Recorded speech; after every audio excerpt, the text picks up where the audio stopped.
We start with a point. Like the point we know from geometry, it has no size, no dimension. It's just an imaginary idea that indicates a position in a system. A second point, then, can be used to indicate a different position. But it, too, is of indeterminate size. To create the first dimension, all we need is a line joining any 2 points. A first-dimensional object has length only, no width or depth. If we now take our first-dimensional line and draw a second line crossing the first, we've entered the second dimension. The object we're representing now has a length and a width, but no depth. To help us with imagining the higher dimensions, we're going to represent our second-dimensional object as being created using a second line which branches off from the first. Now let's imagine a race of two-dimensional creatures called flatlanders. What would it be like to be a flatlander living in their two-dimensional world? A two-dimensional creature would have only length and width, as if they were the royalty on an impossibly flat playing card. Picture this.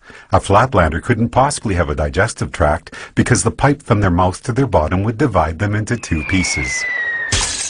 And a flatlander trying to view our three-dimensional world would only be able to perceive shapes in two-dimensional cross-sections. A balloon, for instance, would start as a tiny dot, become a hollow circle which inexplicably grows to a certain size, then shrinks back to a dot before popping out of existence. And we three-dimensional human beings would seem very strange indeed to a flatlander.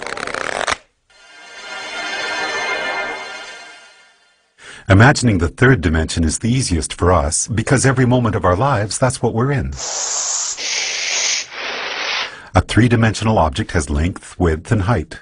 But here's another way to describe the third dimension. If we imagine an ant walking across a newspaper which is lying on a table, we can pretend that the ant is a flatlander, walking along on a flat two-dimensional newspaper world. If that paper is now folded in the middle, we create a way for our flatlander ant to magically disappear from one position in his two-dimensional world and be instantly transported to another.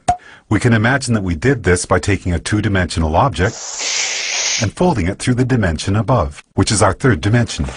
Once again, it'll be more convenient for us as we imagine the higher dimensions if we can think of the third dimension in this way. The third dimension is what you fold through to jump from one point to another in the dimension below.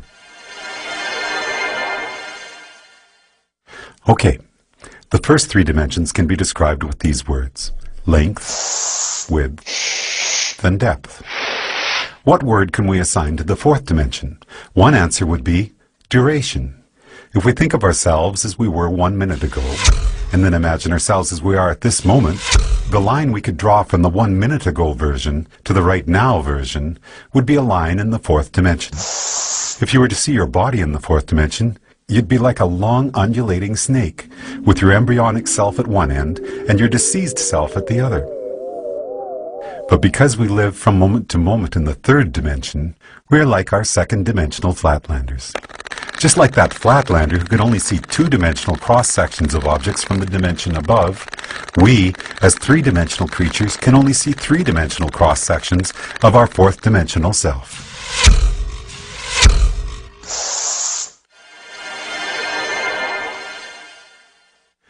One of the most intriguing aspects of there being one dimension stacked on another is that down here in the dimensions below we can be unaware of our motion in the dimensions above.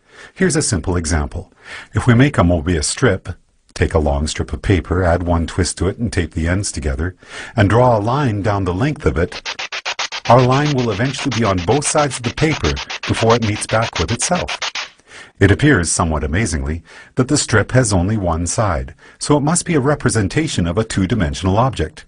And this means that a two-dimensional flatlander, traveling down the line we just drew, would end up back where they started without ever feeling like they had left the second dimension. In reality, they would be looping and twisting in the 3rd dimension, even though to them it felt like they were traveling in a straight line. The 4th dimension, time, feels like a straight line to us, moving from the past to the future. But that straight line in the 4th dimension is, like the Mobius strip, actually twisting and turning in the dimension above. So the long undulating snake that is us will feel like it is moving in a straight line in the 4th dimension, but there will actually be, in the 5th dimension, a multitude of paths that we could branch to at any given moment. Those branches will be influenced by our own choice, chance, and the actions of others. Quantum physics tells us that the subatomic particles that make up our world are collapsed from waves of probabilities simply by the act of observation. In the picture we are drawing for ourselves here, we can now start to see how each of us are collapsing the indeterminate wave of probable futures contained in the fifth dimension into the fourth dimensional line that we are experiencing as time. What if you wanted to go back into your own childhood and visit yourself? We can imagine folding the fourth dimension through the fifth, jumping back through time and space to get there. But what if you wanted to get to the world where, for example, you had created a great invention as a child that by now had made you famous and rich? We can imagine our fourth dimensional selves branching out from our current moment into the fifth dimension. But no matter where you go from here, the great child inventor timeline is not one of the available options in your current version of time. You can't get there from here, no matter how much choice, chance, and the actions of others become involved. There are only two ways you could get to that world.